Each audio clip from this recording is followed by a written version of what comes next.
जय हिंद साथियों, मैं जयप्रकाश आप सभी का द स्टडी एक्सप्रेस पे स्वागत करता हूं। साथियों, आज हम अपने इस क्लास में मैथ के कुछ इंपॉर्टेंट क्वेश्चंस देखने वाले हैं जो बैंक और एसएससी दोनों के लिए इंपॉर्टेंट होंगे, जिसमें मैं अर्थमेटिक के कुछ आसान से क्वेश्चंस आपके लिए लेकर आया हूं। आपके सामने मैं पहला क्वेश्चन रखता हूं और आप इसे मेरे साथ ही सॉल्व करने की कोशिश करेंगे।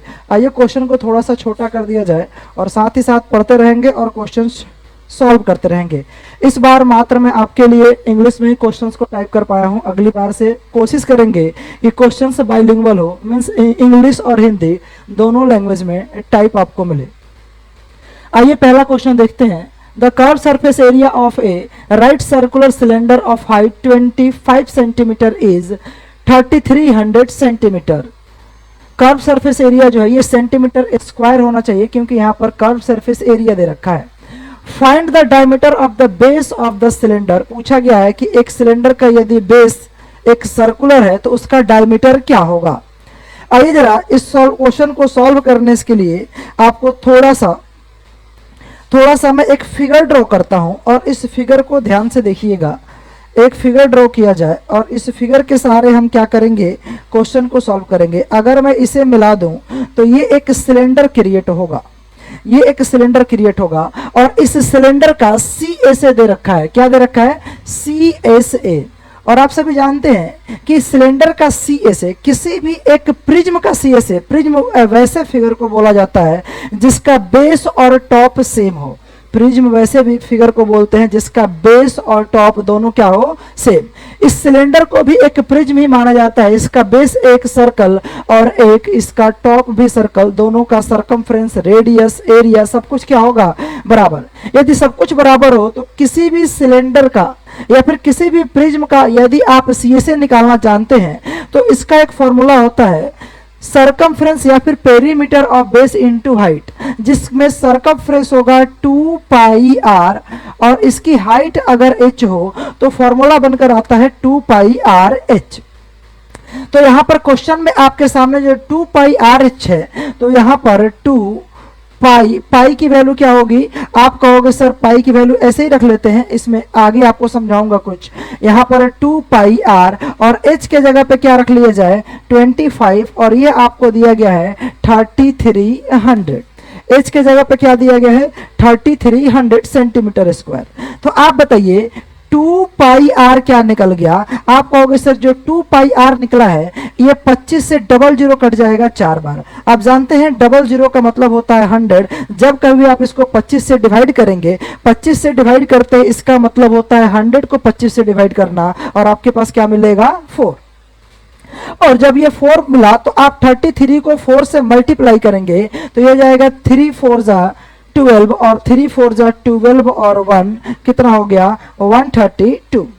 जब कभी भी आप मुझे किसी ऑफलाइन क्लास में पढ़े होंगे तो उस कंडीशन में मैं आपको एक चार्ट बनवाता हूं। और चार्ट किस लिए बनवाता हूं, ताकि आप वहां से एक रेडियस 7 हो तो सरकमफ्रेंस क्या होगा, एरिया क्या होगा, ये जान पाए। यदि रेडियस 14 हो तो सरकमफ्रेंस और एरिया क्या होगा, ये जान पाए।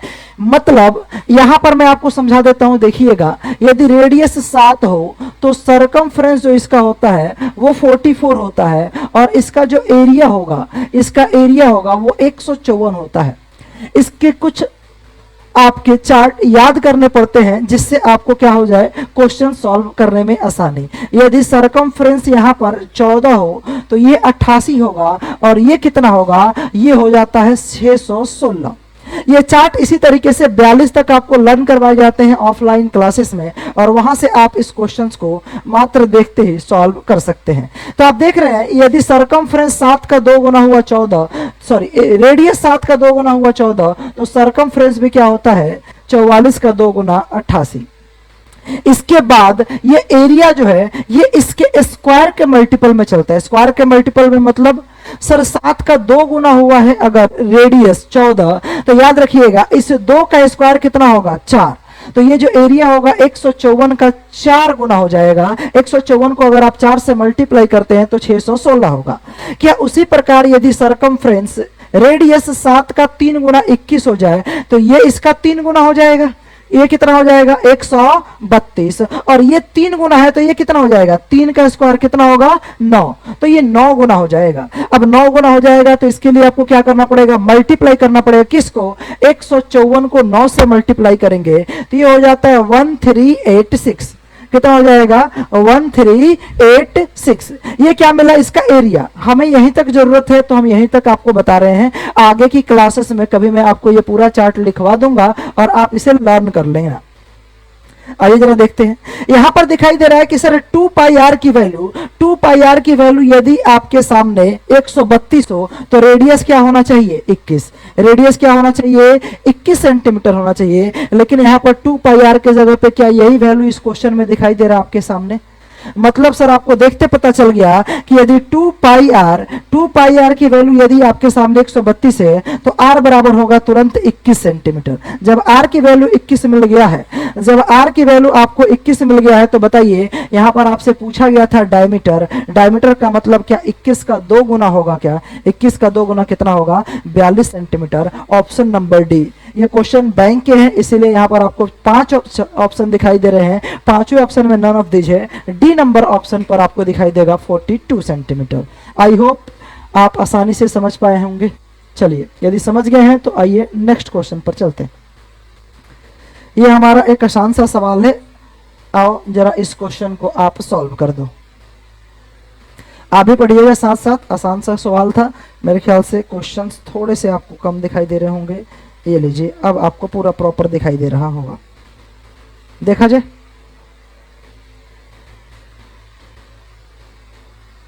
चलिए क्वेश्चन देखेंगे। A man covers a certain distance from A to B at a speed of 60 kilometre per hour and returns from B to A at a speed of 20 kilometre per hour. What is the average speed. मतलब sir A से B के पास गया है 60 के speed से और वापस जब वापस आया तब किस स्पीड से आया है, उस कंडीशन में स्पीड से आया है 20 किलोमीटर पर आवर। आप जरा बताइए, जितना दूर गया उतना ही दूर वापस आया है क्या, जितना दूर गया उतना ही दूर वापस आया क्या, दोनों कंडीशन में डिस्टेंस सेम है। ऐसे क्वेश्चंस को करने के लिए आपको 2 तरीके अपनाने पड़ते हैं। कितने तरीके, 2। पहला तो तरीका होगा सॉरी, एक स्पीड दे रखा है 60 किलोमीटर पर आवर और दूसरा स्पीड दे रखा है 20 kilometre per our. Sir distance नहीं पता तो आप इनका लेंगे LCM। याद कीजिए, टाइम एंड वर्क में कुछ इसी तरीके से आप क्वेश्चन को सॉल्व करते हैं। LCM लेंगे तो ये हो जाएगा 20 और 60 का LCM 60। अब बताइए 60 के स्पीड से कोई 60 किलोमीटर की डिस्टेंस को ट्रेवल करे, 60 की स्पीड से अगर 60 किलोमीटर जाए तो क्या यहाँ 1 घंटा लगेगा, क्या टाइम कितना लगा 1 घंटा। और यदि 20 के स्पीड से कोई व्यक्ति 60 किलोमीटर जाए तो क्या यहाँ 3 घंटे लगेंगे क्या। यदि आपसे कोई पूछता है एवरेज स्पीड, क्या पूछता है एवरेज स्पीड, तो एवरेज स्पीड निकालने का एक फॉर्मूला होता है जिसको आप बोलते हैं total distance upon total time, total distance upon total time. अब आप बताइए सर टोटल डिस्टेंस कैसे निकालेंगे, तो टोटल डिस्टेंस निकालने के लिए सोचिए जरा कैसे निकाला जाएगा। 1 मिनट,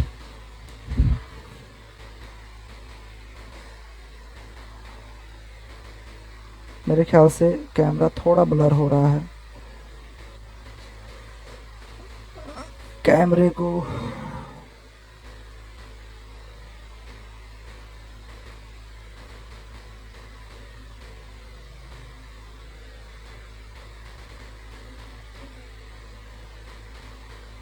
चलिए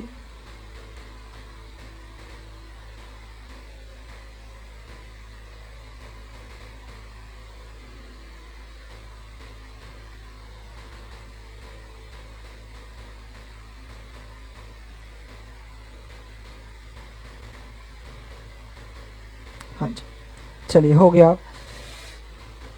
आइए जरा इस क्वेश्चन को total distance upon total time होता है, सॉल्व करेंगे जरा आगे।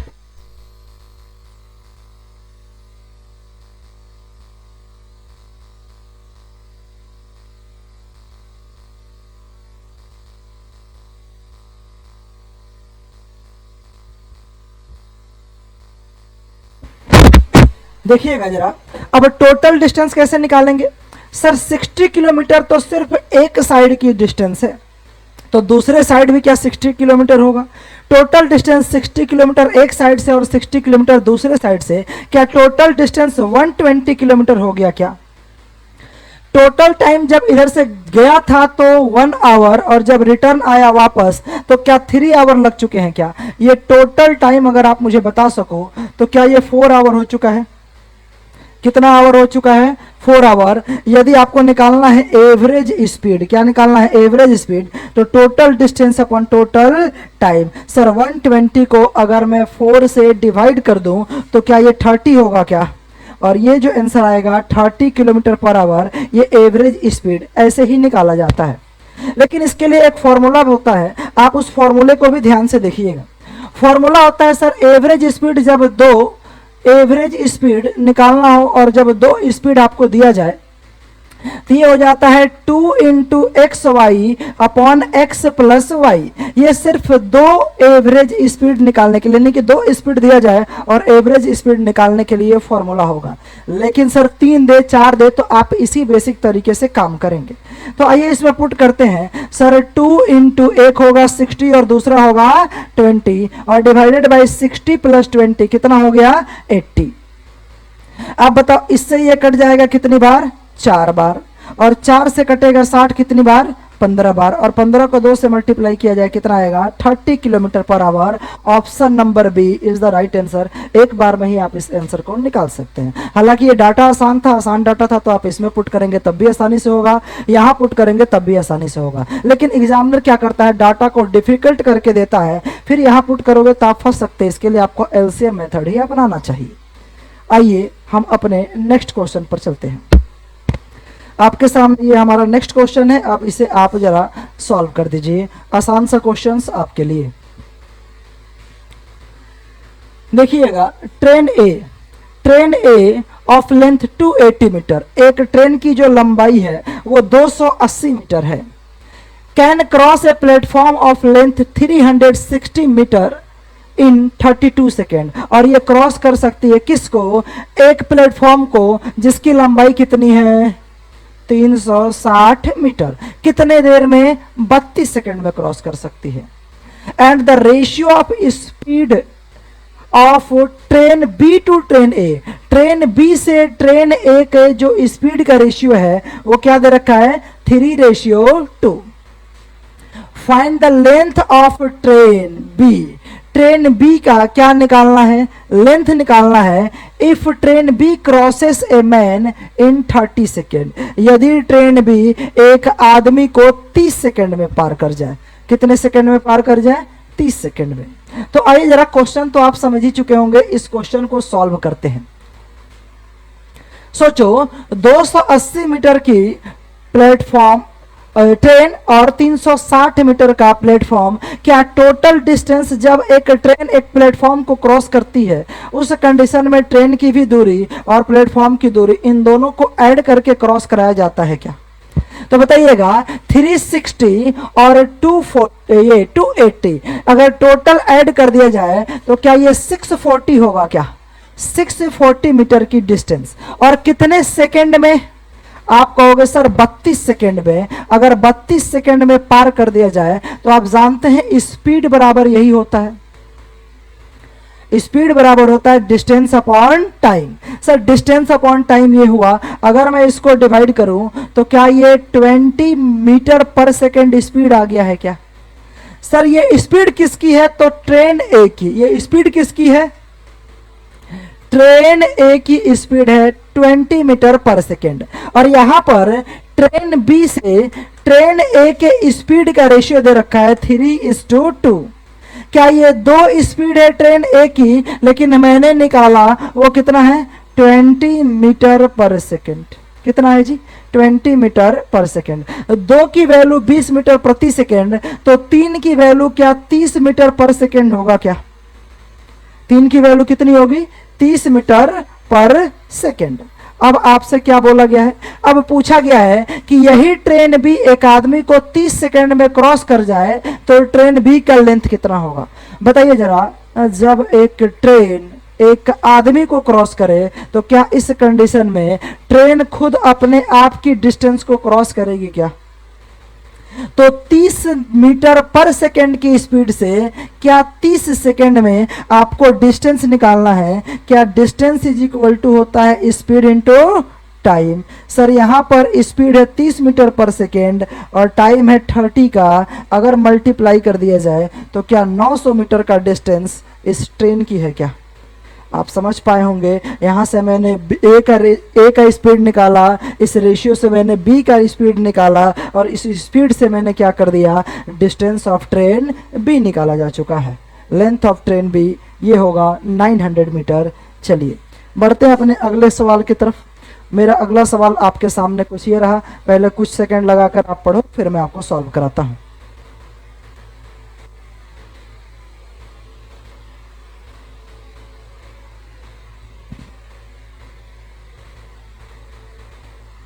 पढ़ने की कोशिश कीजिएगा। A man got 10% profit by selling a mobile. A man got 10% profit by selling A mobile for ₹320। एक आदमी को 10% का लाभ होता है। कब लाभ होता है? जब एक मोबाइल को वह 10% के लाभ पर बेच रहा है, और लेकिन बेचा कितने में है? 1320 रुपये। पूछा गया है at what price should the mobile be sold suffers 12% loss. कितने में बेचे कि 12% का क्या हो जाए, लॉस हो जाए। आसान सा क्वेश्चन है, कुछ ही सेकंड का क्वेश्चन है। आइए मैं आपके सामने रखता हूं, आपको समझ में आएगा कितना आसान सा क्वेश्चन था। बताइए यदि किसी मोबाइल को 10% के प्रॉफिट पर बेचा जाए तो क्या आप उसको 110% पर बेचोगे क्या? कितने में बेचोगे? 110, क्योंकि 100% कॉस्ट प्राइस होता है। 10% का प्रॉफिट लिया जाए तो कितना होगा? 110%। लेकिन क्वेश्चन में बोला गया था बेचा कितने में? 1320। 1320 रुपीज में सेल कर दिया इस आर्टिकल को। उसके बाद से बोला गया था कि यदि इसको 12% का लॉस सफर करना हो तो कितने रुपए में बेचा जाएगा। अगर 12% का लॉस सफर करेंगे तो क्या आप इसे 88% में बेचेंगे क्या? 110% की वैल्यू 1320 है, तो आप बताइए 88% की वैल्यू क्या होगी? आप कहोगे सर 1320 डिवाइडेड बाई 110 इंटू में 88, यही होगा क्या? ये 0 से 0 कैंसिल आउट, 11 से कितनी बार? 8 बार। अब मल्टीप्लाई कर लेना 132 गुणे में 8। सर 8 दूना 16, 8 तरीका 24 और 1 25, 8 एक नाम 8। क्या ये 1056 होगा क्या? कितना होगा? 1056 इस क्वेश्चन का सही जवाब है। आई होप आपको समझ आया होगा। आइए बढ़ते हैं अपने नेक्स्ट सवाल पर। नेक्स्ट सवाल आपके सामने है, सॉल्व करने की कोशिश करना कीजिएगा आसानी से।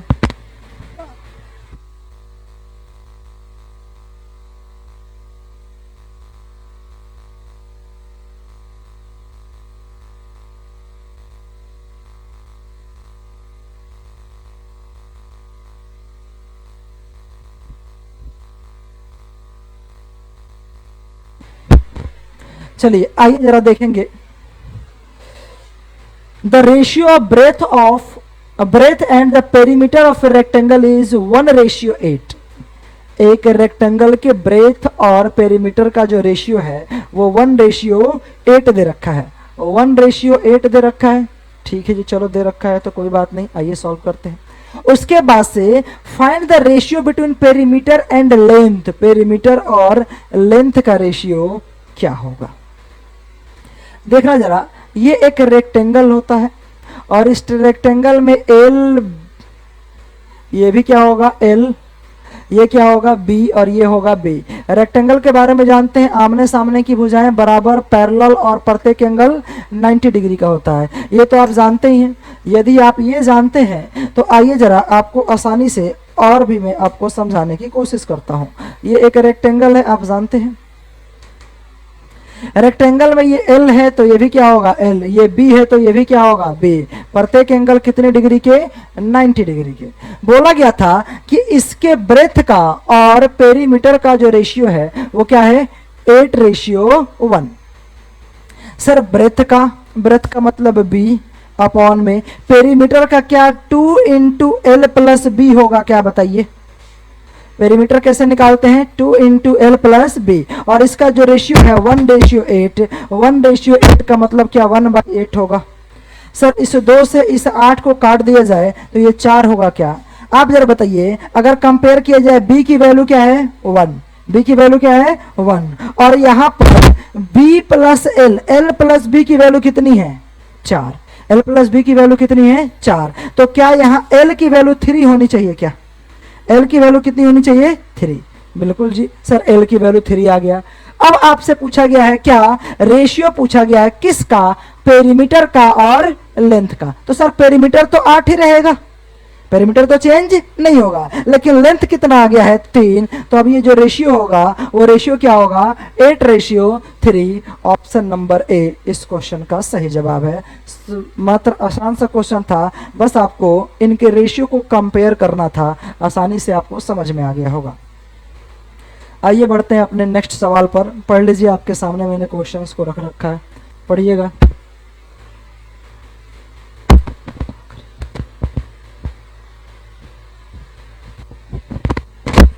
पढ़िए जरा आसानी से।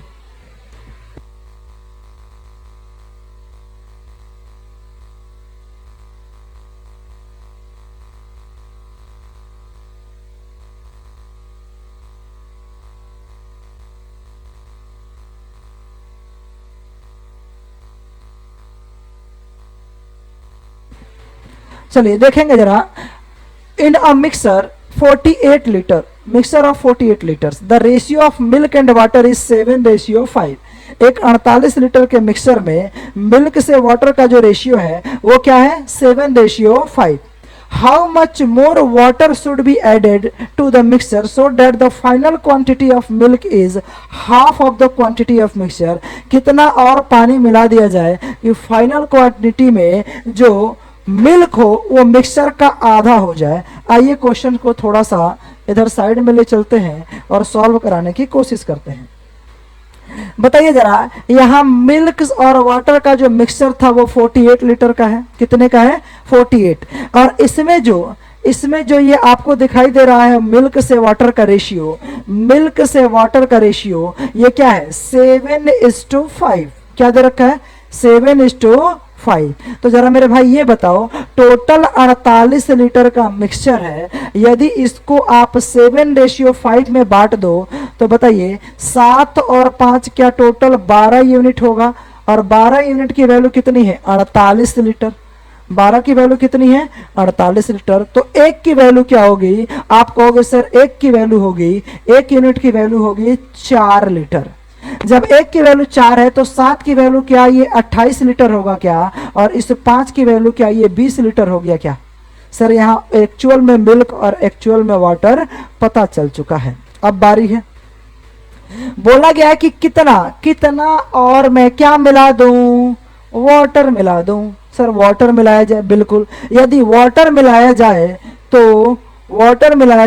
तो क्या मिल्क कांस्टेंट होना चाहिए क्या, पहले जितना दूध था अभी भी उतना ही दूध होना चाहिए, मतलब दूध की मात्रा ना ही बढ़ेगी और ना ही कम। बताइए पहले 28 दूध है तो अभी भी दूध कितना होना चाहिए 28 लीटर। जब अभी भी 28 लीटर दूध है, लेकिन आगे एक लाइन बोला गया कि हाफ मिल्क हो और हाफ वाटर, मतलब 28 मिल्क है तो 28 ही वाटर होना चाहिए क्या। हाफ मिल्क और हाफ वाटर का मतलब सर टोटल बराबर क्वांटिटी होनी चाहिए। तो बताइए पहले 20 लीटर वाटर था, अब कितना हो चुका है 28 लीटर, मिलाया कितना, आप कहोगे सर 8 लीटर मिलाया है, और यही जो मिलाया गया वाटर यही इसका आंसर होगा। ऑप्शन नंबर 3 यानी कि सी इस क्वेश्चन का सही जवाब है। आई होप आप आसानी से समझ पाए होंगे। क्लियर है सभी को। चलिए आइए हम अपने अगले क्वेश्चन पे चलते हैं। हमारा अगला सवाल आपके सामने कुछ इस प्रकार से है। आइए, बहुत आसान सा सवाल है, यदि आप इस क्वेश्चन को अपने आप ही सॉल्व कर पा रहे हैं तो बहुत बढ़िया, क्योंकि इस क्वेश्चन में कोई दम नहीं है, बहुत ही आसान सा सवाल है। करते हैं। A and B can complete a work in 24 days. A और बी दोनों मिल करके, ए प्लस बी दोनों मिल करके इस काम को 24 दिनों में करते हैं, और ए अकेला जो है इस काम को 48 दिनों में करता है। तो पूछा गया है कि बी अकेला कितने दिनों में करे। तो बताइए जरा, इनका टोटल वर्क निकालने के लिए क्या 24 और 48 का एलसीएम लिया जाए। कितना एलसीएम। सर 24 और 48 का जो एलसीएम होगा वो क्या होगा 48। 24 और 48 का एलसीएम 48। बताइए 48 काम 24 दिन में किया गया, क्या एक दिन में 2 की इफिशियंसी से काम हुआ है क्या? और 48 काम 48 दिन में किया गया, क्या ए की इफिशियंसी 1 है? सर ए प्लस बी की इफिशियंसी 2 है, ए की इफिशियंसी 1 है, तो क्या बी की भी इफिशियंसी 1 रही होगी क्या? अरे ऐसे समझो ना, ए और बी दोनों मिलकर के एक दिन में 2 रसगुल्ले खा जाते हैं, ए अकेला एक दिन में 1 रसगुल्ला खाता है, तो क्या बी भी 1 रसगुल्ला खा रहा होगा? सिंपल। जब बी एक दिन में 1 रसगुल्ला खा रहा है और इसको रसगुल्ले खिलाने कितने हैं? 48 रसगुल्ले खिलाने हैं, एक दिन में 1 रसगुल्ला खा रहा है, बताओ क्या टोटल 48 दिन में ये पूरा रसगुल्ला खत्म होगा क्या? सिंपल सा कहानी है, ये बी द्वारा किया गया कार्य 48 दिन लगेंगे। रसगुल्ले जल्दी समझ आते हैं। आइए जरा नेक्स्ट क्वेश्चन देखा जाए। नेक्स्ट क्वेश्चन आसान सा क्वेश्चन है, सॉल्व करने की कोशिश कीजिए। आपके सामने ये क्वेश्चन रख दिया है, सॉल्व कीजिएगा।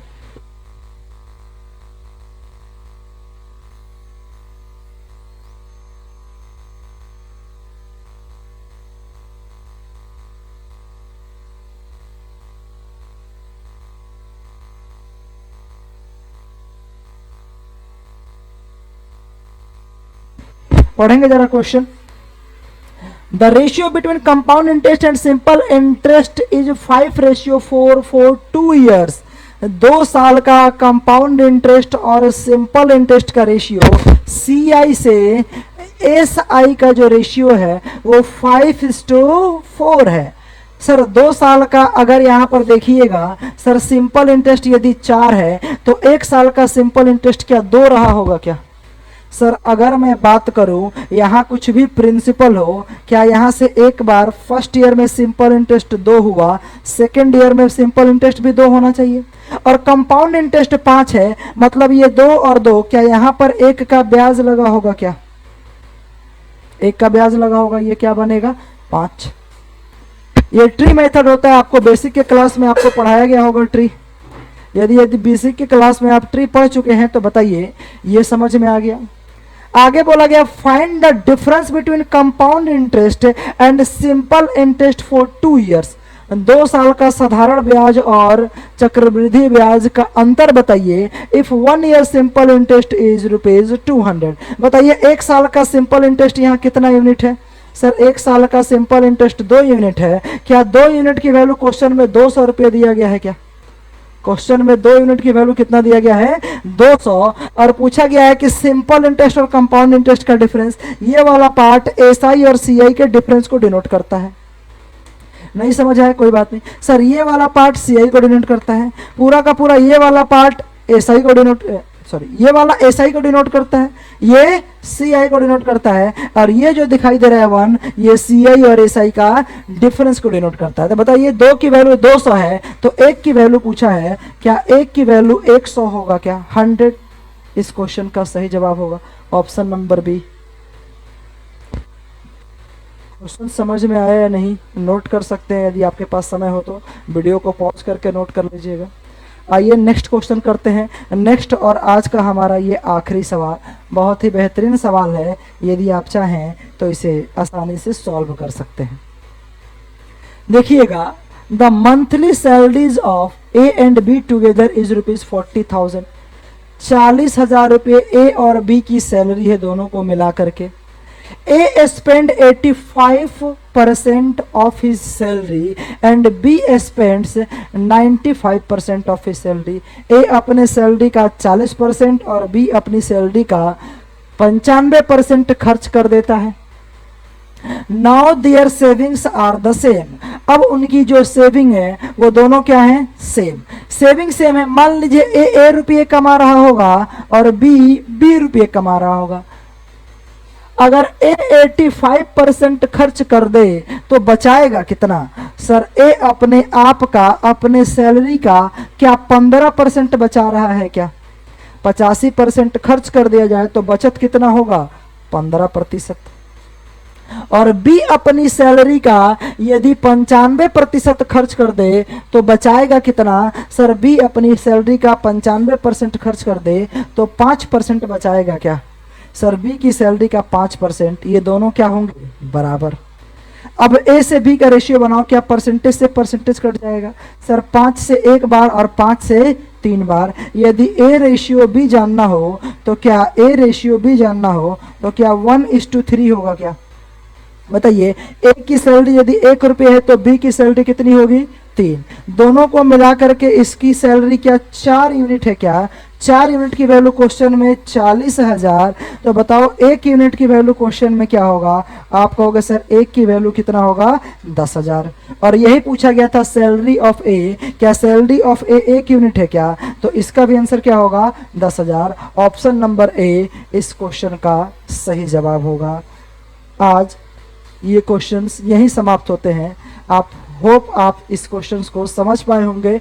मिलेंगे हम नेक्स्ट क्लास में, तब तक के लिए वीडियो को ज़्यादा से ज़्यादा अपने दोस्तों के बीच शेयर करें। और हाँ, यदि आप चैनल पर नए हैं तो सब्सक्राइब करना ना भूलें। मिलते हैं नेक्स्ट क्लास में। थैंक यू, जय हिंद।